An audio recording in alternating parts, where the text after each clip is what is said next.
السلام علیکم ورحمۃ اللہ وبرکاتہ۔ بسم اللہ الرحمن الرحیم۔ اللہ کے نام سے شروع کرتے ہیں جو بڑا مہربان اور نہایت رحم کرنے والا ہے۔ سورہ کاف کی آیت نمبر 29 سے شروع کریں گے۔ اس کا ترجمہ نہایت دلکش اور پیارے انداز میں بیان کیا گیا ہے اور اس میں جنت اور دوزخ کا بھی ذکر فرمایا گیا ہے۔ آیت نمبر 29، بے شک جو ایمان لائے اور نیک کام کیے ہم نے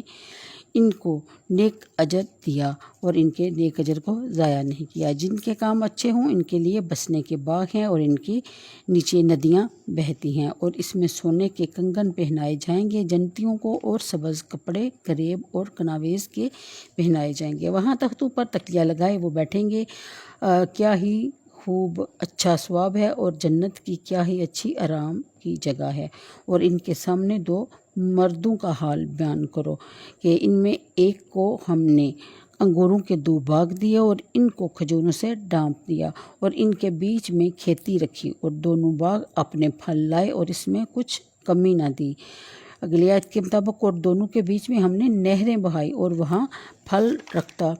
تھا تو اپنے ساتھی سے بولا اور اس سے رد و بدل کرتا تھا کہ میں تجھ سے مال میں زیادہ ہوں اور آدمیوں کا زیادہ زور رکھتا ہوں، یعنی کہ مال و اولاد میں بھی تم سے بہتر ہوں۔ اپنے باغ میں وہ اس آدمی کو لے کے گیا اور اپنی جان پر ظلم کر بیٹھا، یعنی کہ اس نے ماشاءاللہ نہ کہا۔ آگے بولا مجھے گمان نہیں کہ یہ کبھی فنا ہوگی، اور میں گمان نہیں کرتا کہ قیامت قائم ہوگی، اور اگر میں اپنے رب کی طرف سے پھر بھی جاؤں تو ضرور اس باغ سے بہتر پلٹنے کی جگہ پاؤں گا، استغفر اللہ۔ اور اس کے ساتھی نے ان سے الٹ پھیر کرتے ہوئے جواب دیا کہ کیا تو اس کے ساتھ کفر کرتا ہے جس نے تجھے مٹی سے بنایا اور پھر نطفہ سے اور پھر تجھے ٹھیک مرد کیا، اور یعنی کہ یہ سب کچھ اسی کا دیا ہوا ہے۔ لیکن میں تو یہی کہتا ہوں کہ وہ اللہ میرا رب ہے اور میں اس کو اپنے رب کا شریک نہیں کرتا ہوں۔ اور کیوں نہ ہوا کہ جب تم اپنے باغ میں گئے اور تو نے کیوں نہ کہا کہ یعنی کہ ماشاءاللہ جو اللہ چاہے ہمیں کچھ زور نہیں مگر اللہ کی مدد کا، یعنی کہ اس آیت میں ماشاءاللہ کا ذکر اور اس کی فضیلت بھی بیان کی گئی ہے کہ ماشاءاللہ کہنے سے مال میں برکت ہوتی ہے اور ہر طرح سے برکتیں اور رحمتیں نازل ہوتی ہیں۔ اگلی آیت میں آتا ہے کہ اگر تو مجھے اپنے سے مال و اولاد میں کم دکھتا تھا تو قریب ہے کہ میرا رب مجھے تیرے باغ سے اچھا دے اور تیرے باغ پر آسمان سے بجلیاں اتارے، اور تو وہ پٹ پر میدان یعنی کہ سفید زمین ہو کر رہ جائے۔ یعنی کہ یہ دوسرے آدمی نے اس کو کہا کہ اللہ تعالیٰ غفور الرحیم ہے، وہ ہر ایک کو نواز سکتا ہے، ہو سکتا ہے کہ مجھے تجھ سے بہتر عطا کیا جائے اور تیرے پاس یہ جو کچھ ہے وہ سب ختم ہو جائے، یعنی اس کا پانی زمین میں دنس جائے، پھر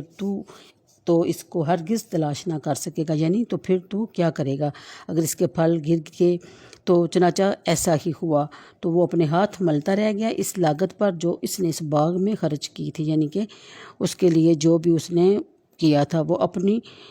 ٹیٹیوں پر اوندے منہ گرا ہوا تھا، یعنی کہ وہ اگلی صبح یعنی جب اس نے اپنے باغ کا یہ حال دیکھا، ایسی آندھی اور طوفان چلا کہ سب کا سب غرق ہو گیا، اور وہ کہہ رہا تھا کہ اے کاش میں نے اپنے رب کا کسی کو شریک نہ کیا ہوتا اور اس کے پاس کوئی جماعت نہ تھی کہ اللہ کے سامنے اس کی مدد کرتی، اور وہ نہ بدلہ لینے کے قابل تھا۔ یہاں کھلتا ہوا کہ اختیار سچی اللہ کا ہے، اس کا ثواب سب سے بہتر، اسے ماننے کا انجام سب سے بھلا ہے۔ اور ان کے سامنے زندگانی دنیا کی کہاوت بیان کرو، جیسے ایک پانی ہم نے آسمان سے اتارا تو اس کے سبب زمین کا سبزہ گھنا ہو کر نکلا کہ سوکھی گھاس ہو گیا ہوا تھا، جیسے ہوائیں بھی اڑا کے لے جاتی، یعنی کہ یہ بھی اللہ تعالیٰ نے ایک مثال بیان کی ہے کہ جب زمین گرمی اور خشکی کی وجہ سے، دھوپ کی وجہ سے اس کی گھاس گل جاتی ہے اور بس یعنی کہ ایسی ہو جاتی ہے کہ ٹہنیاں جو کبھی سرسبز شاداب تھی اور وہ اب بالکل سوکھ کر ہلکی گھاس کی طرح ہوگی، ان کو ایک ہوا کا جھونکا جہاں مرضی لے جائے، اور اسی زمین کو یعنی کہ اس نے آسمان سے بارش برسائی اور سرسبز اور ہرا بھرا شاداب پھر سے بنا دیا۔ اگلی آیت میں ہے کہ بے شک اللہ ہر چیز پر قادر ہے، اور مال اور بیٹے یہ جتنی دنیا کا سنگار ہے یہ سب اللہ کی دی ہوئی چیزیں ہیں اور یہ باقی رہنے والی نہیں ہیں، ان کا ثواب تمہارے رب کے یہاں بہتر اور امید میں سب سے بھلی ہیں۔ یہ تھی چند آیتیں جن کا ترجمہ نہایت خوبصورت انداز میں بیان کیا گیا۔ اللہ حافظ۔